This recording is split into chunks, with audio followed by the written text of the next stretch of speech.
Hi friends, நம்ம இன்னைக்கு 10ஆம் வகுப்புல இருக்கக்கூடிய அலகு 6 ஆங்கிலேய ஆட்சிக்கு எதிராக தமிழகத்தில் நிகழ்ந்த தொடக்க கால கிளர்ச்சிகள். இந்த பாடம் தான் நோட்ஸ் வீடியோவா பார்க்க போறோம். இந்த யூனிட்ல பாளையக்காரர்களின் புரட்சி, அப்புறம் வேலூர் புரட்சியை பற்றி கொடுத்திருப்பாங்க. வாங்க வீடியோக்குள்ளாடி போகலாம். முதல்ல பாளையங்களும் பாளையக்காரர்களும்.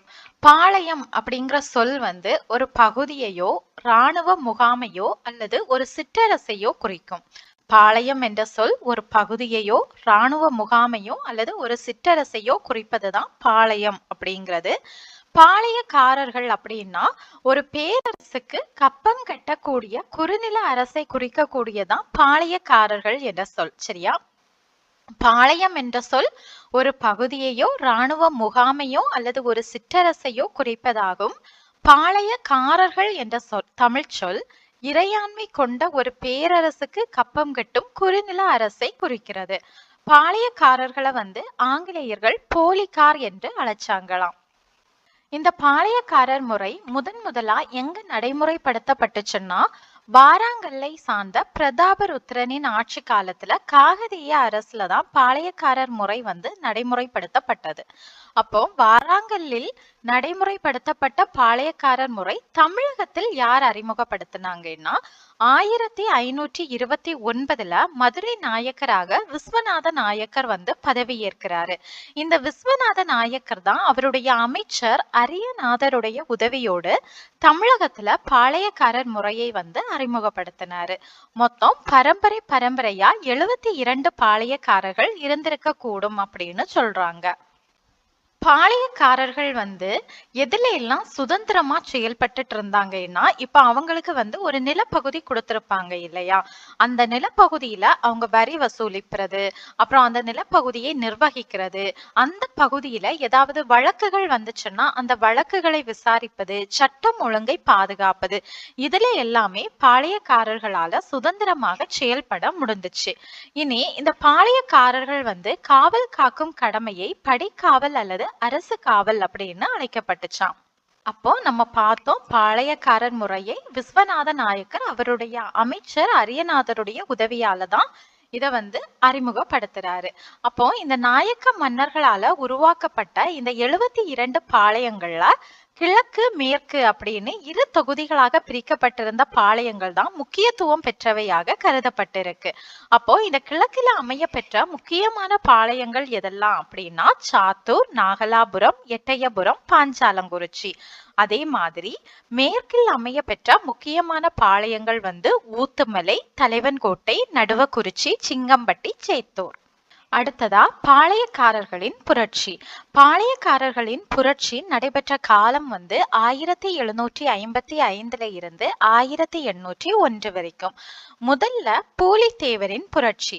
பூலித்தேவரின் புரட்சி நடைபெற்ற காலம் 1755 இருந்து 1767 வரைக்கும். ஆற்காடு நவாபின் சகோதரரா இருக்கிறவர் தான் மாஃபூஸ் கான். இந்த மாஃபூஸ் கான் 1755 ஆண்டு மார்ச் மாதம் கர்னல் ஹெரான் தலைமையிலான ஒரு கம்பெனியின் படையை அழைத்து கொண்டு திருநெல்வேலிக்கு போறாரு. அப்படி இவங்க திருநெல்வேலிக்கு போகும் வழியில மதுரையை ஈஸியாவே இவங்க கைப்பற்றுறாங்க.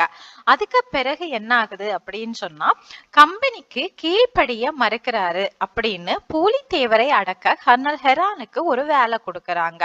ஆனா பூலித்தேவர் மேற்கு பகுதியில இருந்த பாளையக்காரர்களிடம் ஒரு அதிகமான செல்வாக்கு பெற்றிருந்த ஒரு பாளையக்காரராக இருக்கிறாரு.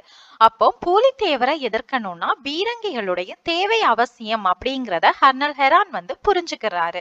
அதனால பீரங்கிகளின் தேவை, துணைக்கல பொருட்கள் மற்றும் படை வீரர்களின் ஊதியம், அதாவது இவர் ஒரு படையை அழைச்சிட்டு போயிருப்பாருல்ல, அந்த படை வீரர்களின் ஊதியம், இந்த காரணங்களினால ஹெரான் அந்த திட்டத்தை கைவிட்டு மதுரைக்கு போறாரு.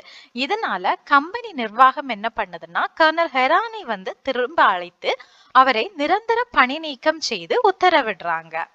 இதுக்கிடையில நவாப் சந்தா சாஹிப்பின் முகவர்களாக இருக்கிறவங்க தான் மியானா, முடிமையா, நபிகான் கட்டாக். இவங்க 3 பத்தானிய அதிகாரிகள். இவங்க மதுரை, திருநெல்வேலி பகுதிகளில் பொறுப்பு வகிக்கிறாங்க. இவங்க என்ன பண்றாங்கன்னா ஆற்காடு நவாபா இருக்கக்கூடிய முகமது அலிக்கு எதிராக மேற்கு பாளையக்காரர்களுக்கு ஆதரவளிக்கிறாங்க. அப்போ இந்த மியானா முடிமையா நபிகான் கட்டக் இவங்க கூட பூலித்தேவர் வந்து ஒரு நெருக்கமான நட்புறவை ஏற்படுத்தி கொள்றாரு. இனி பூலித்தேவர் என்ன பண்றாருன்னா ஆங்கிலேயர்களுக்கு எதிராட்டு போரிட பாளையக்காரர்களின் கூட்டமைப்பு அப்படிங்கிற ஒன்றை ஏற்படுத்துறாரு. இந்த பாளையக்காரர்களின் கூட்டமைப்புல சிவகிரி பாளையக்காரர் நீங்களாட்டு வேற எல்லா மறவர் பாளையங்களும் பூலித்தேவரை ஆதரிக்கிறாங்க. இந்த சிவகிரி பாளையக்காரர் மட்டும் ஆதரிக்கல. அப்புறம் எட்டயபுரம், பாஞ்சாலங்குறிச்சி இந்த பாளையக்காரர்களும் இந்த கூட்டமைப்புல இணையவில்லை. அடுத்தது ஆங்கிலேயர்கள் வந்து ராமநாதபுரம், புதுக்கோட்டை மன்னர்களின் ஆதரவை பெறாங்க. பூலித்தேவர் மைசூர் ஹைதர் அலி பிரெஞ்சுக்காரர்களுடைய ஆதரவை பெற முயற்சி பண்றாரு. ஆனா ஏற்கனவே மராத்தியர்களோடு ஒரு மோதல்ல ஈடுபட்டு இருக்கக்கூடிய ஹைதர் அலியால பூலித்தேவருக்கு உதவ முடியல. இப்படி போயிட்டு இருக்கும்போது மாஃபூஸ் கானுக்கும் பூலித்தேவருக்கும் இடையில களக்காடு அப்படிங்கிற இடத்துல ஒரு போர் வருது. அதுதான் களக்காடு போர். இதுல மாஃபூஸ் கானுக்கு கம்பெனியை சேர்ந்த 1000 சிப்பாய்கள், அப்புறம் நவாப்பால அனுப்பி வைக்கப்பட்ட 600க்கும் மேற்பட்ட படை வீரர்கள், கர்நாடகா பகுதியில உள்ள குதிரைப்படை மற்றும் காலாட்படையின் ஆதரவு கிடைக்குது. பூலித்தேவருக்கு திருவிதாங்கூரின் 2000 வீரர்கள் மட்டும் ஆதரவு கொடுக்கறாங்க. இந்த களக்காடு போர்ல வந்து பூலித்தேவர் வெற்றி பெறாரு. மாஃபூஸ் கான் தோல்வி அடைகிறாரு. மாஃபூஸ் கான் தோல்வி அடைந்த பிறகு கம்பெனியரால் அனுப்பப்பட்டவர் தான் யூசுப் கான். இந்த யூசுப் கான் வந்து மத மாற்றத்திற்கு முன்னாடி மருத நாயகம்னும் இப்போது கான் சாஹிப்னும் யூசுப் கானும் அழைக்கப்பட்டவர். இவர் என்ன பண்றாருன்னா திருச்சிராப்பள்ளியில இருந்து அவர் எதிர்பார்த்த பீரங்கிகள், வெடிபொருட்கள் வந்து சேரும் வரைக்கும் பூலித்தேவர் மேல தாக்குதல் தொடுக்கல. ஆங்கிலேயர்கள் போர்ல ஈடுபட்டு இருந்ததுனால அந்த பீரங்கி படைகள் வந்து 1760 செப்டம்பர்ல தான் வந்து சேருது.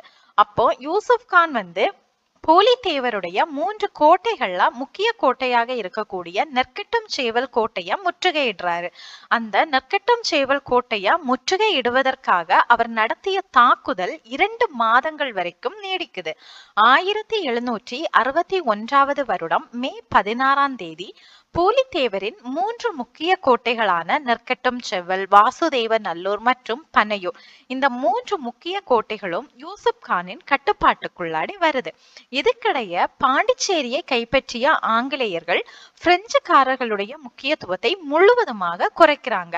அப்போ பிரெஞ்சுக்காரர்களுடைய உதவி கிடைக்காது அப்படின்னு உணர்ந்த பாளையக்காரர்களுடைய ஒற்றுமை உடைய தொடங்குது. அது வரைக்கும் பூலித்தேவருக்கு ஆதரவை கொடுத்துட்டு இருந்த பாளையக்காரர்கள் அதுக்கு பிறகு ஆங்கிலேயர்களுக்கு ஆதரவளிக்க தொடங்குறாங்க.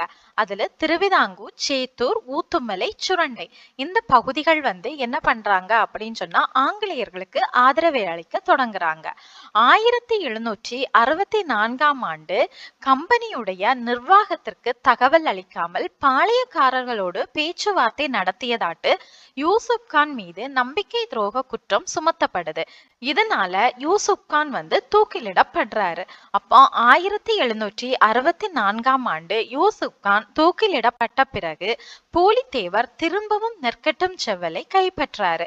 ஆனா 1767ஆம் ஆண்டு கேப்டன் கேம்பல் என்பவரால் பூலித்தேவர் தோற்கடிக்கப்படுறாரு.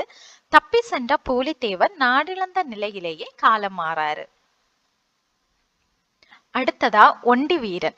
ஒண்டி வீரன் பூலித்தேவரின் படைப்பிரிவுகளில் ஒன்றனுக்கு தலைமையேற்றிருந்தாராம்.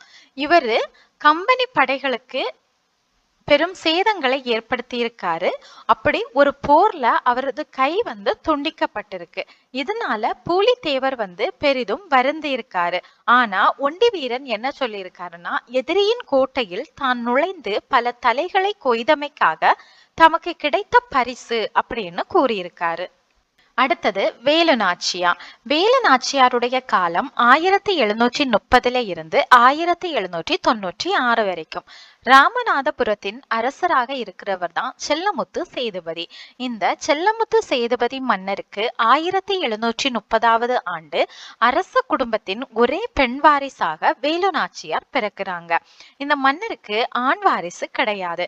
இதனால வேலு நாச்சியாருக்கு வளரி, சிலம்பம் போன்ற தற்காப்பு கலைகளிலும் போர்க்கருவிகளை கையாளுவதற்கும் இவங்களுக்கு பயிற்சி அளிக்கப்பட்டு வளர்க்கப்படுறாங்க. வேலு நாச்சியார் ஆங்கிலம், பிரெஞ்சு, உருது போன்ற மொழிகள்ல புலமை பெற்றிருக்காங்க. குதிரை ஏற்றத்திலையும் வில்வித்தையிலையும் திறமையானவராக விளங்குறாங்க. வேலு நாச்சியாருக்கு 16 வயது வரும்போது வேலு நாச்சியாரை சிவகங்கை மன்னரான முத்து வடுகநாதருக்கு மணம் முடித்து கொடுக்கறாங்க. அவங்களுக்கு வெள்ளச்சி நாச்சியார் அப்படிங்கிற ஒரு மகள் பிறக்கிறாங்க. 1772ஆம் ஆண்டு ஆற்காட்டு நவாப்பும் லெப்டினன்ட் கர்னல் பான்ஜோர் இவங்களும் இணைந்து காளையார் கோவில் அரண்மனையை தாக்குறாங்க. இந்த காளையார் கோவில் போர்ல முத்து வடுகநாதர் கொல்லப்படுறாங்க. வேலு நாச்சியார் தனது மகளோடு கோபால நாயக்கருடைய பாதுகாப்பில் விருப்பாட்சியில 8 ஆண்டுகள் வாழ்றாங்க. அப்போ இவங்க 8 ஆண்டுகள் தலைமறைவாக இருக்கும் போது ஒரு படைப்பிரிவை உருவாக்குறாங்க. ஹைதர் அலியோடும் கூட்டணியை ஏற்படுத்தி கொள்றாங்க. வேலு நாச்சியாரின் சார்பில் ஹைதர் அலிக்கு வேலு நாச்சியாரின் தளவாய் தாண்டவராயனார் ஒரு கடிதம் எழுதுறாங்க. அந்த கடிதத்துல ஆங்கிலேயரை தோற்கடிப்பதற்கு 5000 காலாட்படைகளும் 5000 குதிரை படைகளும் அனுப்பும்படி அதுல கேக்குறாங்க. வேலு நாச்சியார் உருது மொழியில அவங்களுக்கும் கிழக்கிந்திய கம்பெனிக்கும் என்ன பிரச்சனை அப்படிங்கிறத கடிதத்துல விவரிக்கிறாங்க. அப்புறம் ஆங்கிலேயரோடு மோதுவதில் தீவிரமாக இருப்பதையும் தெளிவுபடுத்துறாங்க. வேலு நாச்சியாரின் மன உறுதியை பார்த்து வியந்த ஹைதர் அலி அவருடைய திண்டுக்கல் கோட்டை படைத்தலைவராக இருக்கும் சையத்திடம் வேலு நாச்சியாருக்கு வேண்டிய இராணுவ உதவிகளை வழங்குமாறு ஆணையிடுறாரு. கோபால நாயக்கர் அப்புறம் ஹைதர் அலியின் இராணுவ உதவியோடு வேலு நாச்சியார் சிவகங்கையை மீண்டும் கைப்பற்றாங்க. மருது சகோதரர்களின் உதவியினால திரும்பவும் அரசியா முடிசூட்டி கொள்றாங்க. இந்திய நாட்டில் பிரிட்டிஷ் காலனியாதிக்க அதிகாரத்தை எதிர்த்த முதல் பெண் ஆட்சியாளர் அல்லது அரசி அப்படிங்கிற பெருமை வேலு நாச்சியாருக்கு தான் உரியது. விருப்பாட்சியின் பாளையக்காரரான கோபால நாயக்கர். இந்த கோபால நாயக்கர் திண்டுக்கல் கூட்டமைப்பு அப்படிங்கிற ஒரு அமைப்பை ஏற்படுத்தி அதோடைய தலைவரா செயல்படுறாரு. இந்த திண்டுக்கல் கூட்டமைப்புல மணப்பாறையின் லட்சுமி நாயக்கர், தேவதானப்பட்டியின் பூஜை நாயக்கரும் இடம்பெற்றிருக்காங்க. இனி தன்னுடைய நட்பை வெளிப்படுத்தும் விதமாட்டு ஒரு நல்லுறவு குழுவை திப்பு சுல்தான் அனுப்பி வைக்கிறாரு. இதனால கோபால நாயக்கருக்கு திப்பு சுல்தான் மேல ஒரு மரியாதை ஏற்படுது. கோபால நாயக்கர் கோயம்புத்தூரை மையமாக கொண்டு பிரிட்டிஷாரை எதிர்க்கிறாங்க. பிறகு கட்டபொம்மனின் சகோதரரான ஊமைத்துறையுடன் இணைந்து போராடுறாங்க. உள்ளூர் விவசாயிகளின் ஆதரவுடன் ஆனைமலையில இவர் கடும் போர் புரிகிறாரு. 1801ஆம் ஆண்டு பிரிட்டிஷ் படைகளால் இவர் வெற்றி கொள்ளப்படுறாரு. குயிலி. குயிலி வேலு நாச்சியாருடைய ஒரு நம்பிக்கைக்குரிய தோழி. உடையாள் அப்படிங்கிற பெண்கள் படைப்பிரிவை தலைமை ஏற்று வழி நடத்தியது இந்த குயிலி தான். 1780ஆம் ஆண்டு குயிலி தனக்குத்தானே நெருப்பு வைத்து கொண்டு அப்படியே பிரிட்டிஷாரின் ஆயுத கிடங்கில் இருந்த அனைத்து தளவாடங்களையும் அழிச்சிருக்காங்க. உடையாள் குயிலி பற்றி உளவு கூற மறுத்ததால் கொல்லப்பட்ட மேய்த்தல் தொழில் புரிந்த பெண்ணின் பெயர் அப்படின்னு 10th புக்ல கொடுத்திருக்காங்க. இதே இது நம்ம வேற புக்ல பார்த்தோம்னா வேலு நாச்சியார் பற்றி உளவு கூற மறுத்ததால் கொல்லப்பட்ட மேய்த்தல் தொழில் புரிந்த பெண்ணின் பெயர் தான் உடையாள் அப்படின்னு அதுல கொடுத்திருக்காங்க. அதனால இந்த ரெண்டையுமே நம்ம தெரிஞ்சு வச்சிருக்கிறது நல்லது. அடுத்தது வீரபாண்டிய கட்டபொம்மனின் கலகம். 1790 1799 வரைக்கும் நடந்திருக்கும். வீரபாண்டிய கட்டபொம்மனின் தந்தை ஜெக வீரபாண்டிய கட்டபொம்மன்.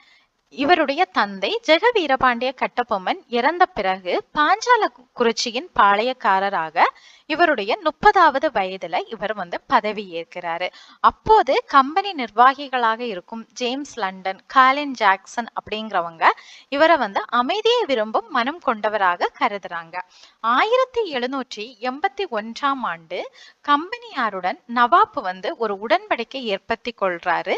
அந்த உடன்படிக்கையின்படி மைசூரின் திப்பு சுல்தானுடன் ஆற்காடு நவாப் போர் புரிந்து கொண்டிருந்த போது கர்நாடக பகுதியில் வரி வேளாண்மையும் நிர்வாகமும் கம்பெனியின் முழு கட்டுப்பாட்டின் கீழ் செல்லும் நிலை ஏற்படுது.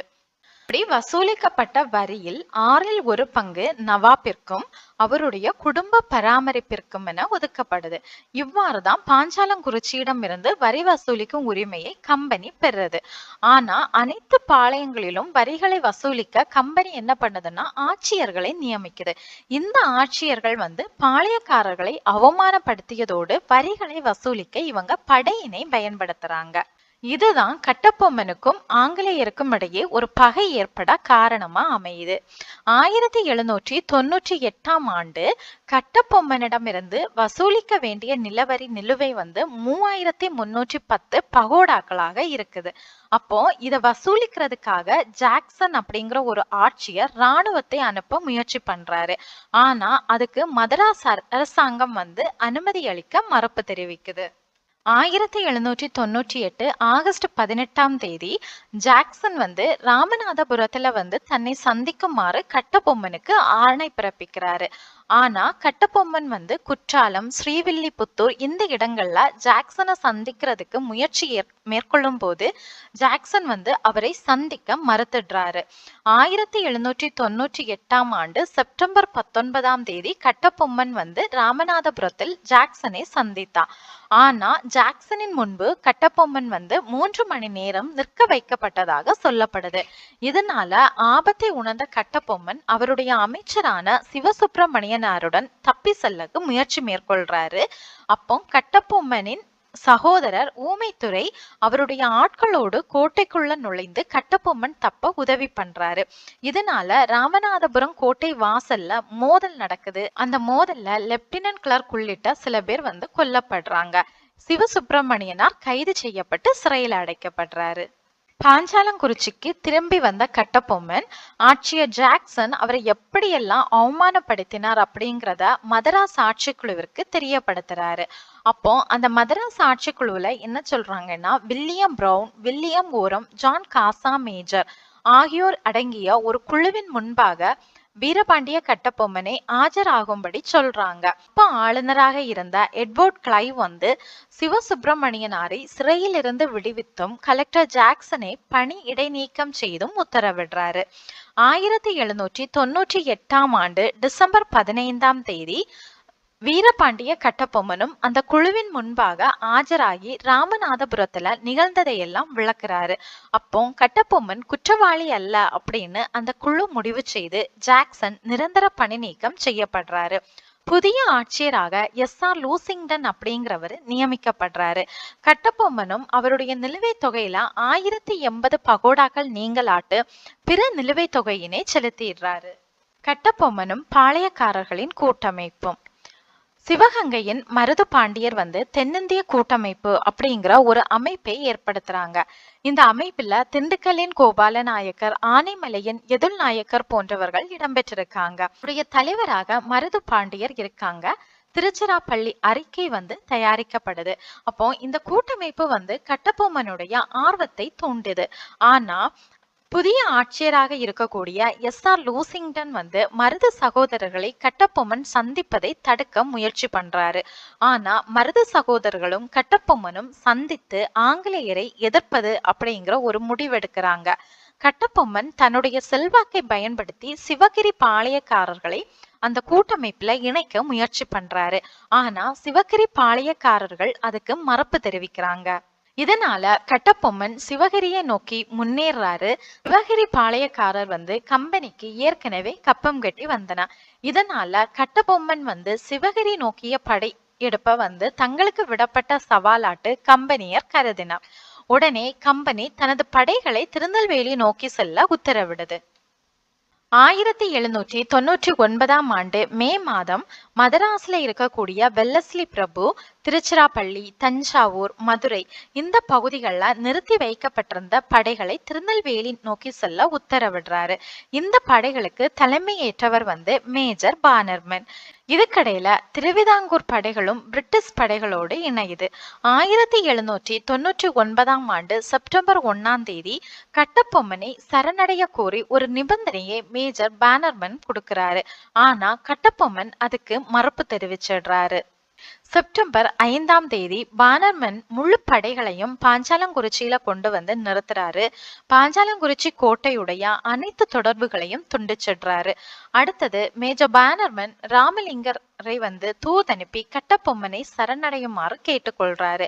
ஆனா அதுக்கும் கட்டபொம்மன் மறுப்பு தெரிவிச்சுறாரு. இந்த பாஞ்சாலங்குறிச்சி கோட்டையுடைய ரகசியங்கள் அனைத்தையுமே ராமலிங்கர் சேகரிக்கிறாரு. ராமலிங்கர் கொடுத்த அந்த அறிக்கையை அடிப்படையாக கொண்டு பானர்மன் வந்து தாக்குதல் உத்திகளை வடிவமைக்கிறாரு. கோலார்பட்டியில் நடைபெற்ற மோதலில் கட்டபொம்மனின் அமைச்சராக இருக்கக்கூடிய சிவசுப்பிரமணியனார் கைது செய்யப்படுறாரு. கட்டபொம்மன் புதுக்கோட்டைக்கு தப்பி செல்றாரு. ஆனா எட்டயபுரம் மற்றும் புதுக்கோட்டை அரசர்களால் துரோகம் இழைக்கப்பட்டு இறுதியில பிடிபடுறாரு. செப்டம்பர் 13ஆம் தேதி சிவசுப்பிரமணியனார் நாகலாபுரத்துல தூக்கிலிடப்படுறாரு. அக்டோபர் 16ஆம் தேதி பானர்மன் விசாரணை அப்படிங்கிற பெயர்ல ஒரு கேலி கூத்தை பாளையக்காரர்களிடம் முன்பாக நடத்துறாரு. அந்த விசாரணையில கட்டபொம்மன் தன் மீது சுமத்தப்பட்ட அனைத்து குற்றச்சாட்டுகளையும் ஒத்துக்கொள்றாரு. திருநெல்வேலிக்கு பக்கத்துல இருக்கக்கூடிய கயத்தாறு பழைய கோட்டைக்கு முன்பாக இருந்த புளிய மரத்துல பாளையக்காரர்களுடைய முன்னிலையில கட்டபொம்மன் தூக்கிலிடப்படுறாரு. அடுத்ததான் மருது சகோதரர்கள். பெரிய மருது என்ற வெள்ள மருது, இவருடைய காலம் 1748 இருந்து 1801 வரைக்கும். இவருடைய தம்பி சின்ன மருது, இவருடைய காலம் 1753 இருந்து 1801 வரைக்கும். இவங்க இருவருமே சிவகங்கையின் மன்னர் முத்துவடுகநாதரின் திறமையான படைத்தளபதிகளாக இருந்தவங்க. 1772ஆம் ஆண்டு நடைபெற்ற காளையார் கோவில் போர்ல முத்துவடுகநாதர் இறந்த பிறகு வேலு நாச்சியாருக்கு அரசுரிமையை மீட்டு கொடுக்கறதுக்காக இவங்க அரும்பாடுபடுறாங்க. கட்டபொம்மனின் இறப்பிற்கு பிறகு அவருடைய சகோதரரான ஊமைத்துறையோடு இணைந்து பணியாற்றுறாங்க. இந்த மருது சகோதரர்களுடைய கலகம் எப்போன்னா 1800 இருந்து 1801 வரைக்கும். 1799ஆம் ஆண்டு கட்டபொம்மனின் கலகம் ஒடுக்கப்பட்ட பிறகும் 1800 மீண்டும் கலகம் வெடிக்குது. இது வந்து பிரிட்டிஷாரின் குறிப்புகள்ல 2வது பாளையக்காரர் போர் அப்படின்னு குறிப்பிடப்படுது. இந்த போர் வந்து சிவகங்கையின் மருது பாண்டியர், திண்டுக்கல்லின் கோபால நாயக்கர், மலபாரின் கேரளவர்மா, மைசூரின் கிருஷ்ணப்பா தூண்டாஜி இவங்க அடங்கிய ஒரு கூட்டமைப்பால வழிநடத்தப்படுது. இவங்க வந்து 1800 ஏப்ரல் மாதம் விருப்பாட்சியில சந்திக்கிறாங்க. அங்க வச்சுதான் கம்பெனியாருக்கு எதிராக கிளந்தள முடிவெடுக்கிறாங்க. 1800ஆம் ஆண்டு ஜூன் மாதம் கோயம்புத்தூர்ல ஏற்பட்ட எழுச்சி அதிவேகமாக ராமநாதபுரத்திற்கும் மதுரைக்கும் பரவுது. ஆங்கில கிழக்கிந்திய கம்பெனி மைசூரின் கிருஷ்ணப்பா மீதும் மலபாரின் கேரளவர்மா மீதும் போர் தொடுக்க போவதாட்டு அறிவிக்கிறாங்க. அது மட்டும் கிடையாது, கோயம்புத்தூர், சத்தியமங்கலம், தாராபுரம் இந்த பகுதியில இருக்கக்கூடிய பாளையக்காரர்கள் பிடிச்சு தூக்கிலிடப்படுறாங்க. 1801ஆம் ஆண்டு பிப்ரவரி மாதம் கட்டபொம்மனின் சகோதரர்களான ஊமைத்துரையும் சிவத்தையாவும் பாளையங்கோட்டை சிறையில இருந்து தப்பி கமுதியில பதுங்கி இருக்கிறாங்க. அவங்க கமுதியில பதுங்கி இருப்பதை அறிந்து சின்ன மருது அவருடைய தலைமையிடமான சிறுவயலுக்கு அவங்கள அழைச்சிட்டு வராங்க. பாஞ்சாலங்குறிச்சி கோட்டை திரும்பவும் கட்டி முடிக்கப்படுது. ஆனா காலின் மெக்காலே தலைமையிலான பிரிட்டிஷ் படைகள் ஏப்ரல்ல மீண்டும் கோட்டையை முற்றுகையிடுது. இதனால மருது சகோதரர்கள் சிவகங்கையில் அடைக்கலம் கோருறாங்க. தப்பி ஓடிய ஊமைத்துறையையும் சிவத்தையாவையும் ஒப்படைக்கும்படி மருது சகோதரர்களுக்கு கம்பெனி வற்புறுத்துது. ஆனா மருது சகோதரர்கள் அதை மறுத்து விடுறாங்க. இதனால கர்னல் அக்னிவும் கர்னல் இன்னஸும் சிவகங்கையை நோக்கி படை நடத்தி செல்றாங்க. அந்த நேரத்துல 1801ஆம் ஆண்டு திருச்சிராப்பள்ளி பேரறிக்கையை மருது சகோதரர்கள் வெளியிடுறாங்க. இந்த திருச்சிராப்பள்ளி பேரறிக்கை அப்படின்னா என்னன்னா, பிரிட்டிஷாருக்கு எதிராக மண்டல, ஜாதி, சமய, இன வேறுபாடுகளை கடந்து நிற்பதற்காக முதலில் விடுக்கப்பட்ட அறைகூவல் தான் இந்த திருச்சிராப்பள்ளி பேரறிக்கை. இது வந்து திருச்சியில அமையப்பெற்ற நவாப்பின் கோட்டையின் முன் சுவரிலும் ஸ்ரீரங்கம் கோவிலின் சுற்றுச்சுவரிலும் ஒட்டப்படுது. சின்ன மருது வந்து ஆங்கிலேயருக்கு எதிராக போரிட 20,000 ஆட்களை வந்து திரட்டுறாரு. வங்காளம், சிலோன், மலேயா இந்த இடங்கள்ல நிறுத்தி வைக்கப்பட்டிருந்த பிரிட்டிஷ் படைகளும் வந்து சிவகங்கையை நோக்கி வருது. புதுக்கோட்டை, எட்டயபுரம், தஞ்சாவூரின் அரசர்களும் பிரிட்டிஷாருக்கு கைகோர்க்கிறாங்க. 1801 மே மாதம் ஆங்கிலேயர்கள் தஞ்சாவூர்லயும் திருச்சியிலையும் இருந்த கலகக்காரர்களை தாக்குறாங்க. இந்த கலகக்காரர்கள் பிரான்மலையிலையும் காளையார் கோவிலையும் தஞ்சம் புகுறாங்க. திரும்பவுமே பிரிட்டிஷ் படைகளால் அவங்க தோற்கடிக்கப்படுறாங்க. 1801 சிவகங்கை இணைக்கப்படுது.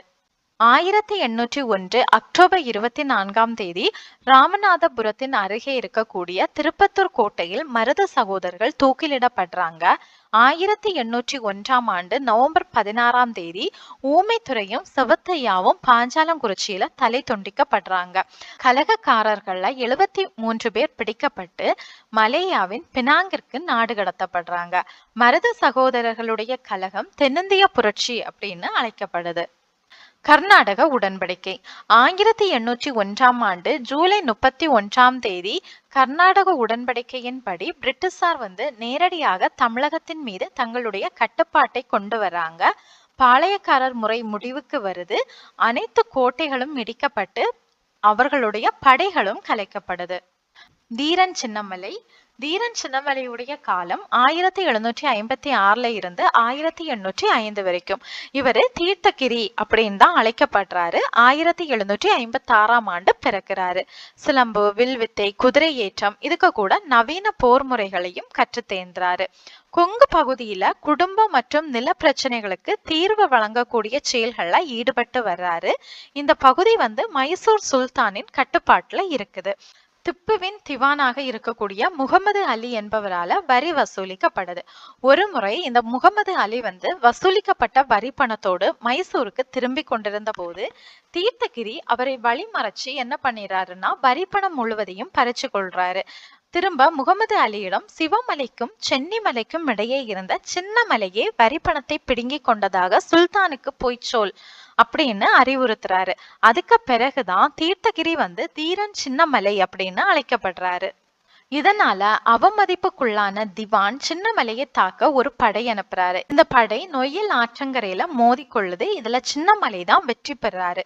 திப்பு இறந்த பிறகு ஒரு கோட்டையை எழுப்பி தீரன் சின்னமலை அதை விட்டு வெளியேறாம ஆங்கிலேயரை எதிர்த்து போராடுறாரு.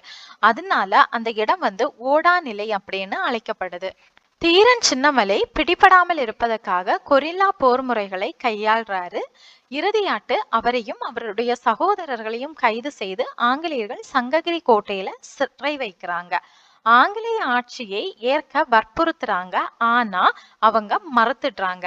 இதனால 1805 ஜூலை 31 சங்ககிரி கோட்டையின் உச்சியில இவர்கள் தூக்கிலிடப்படுறாங்க.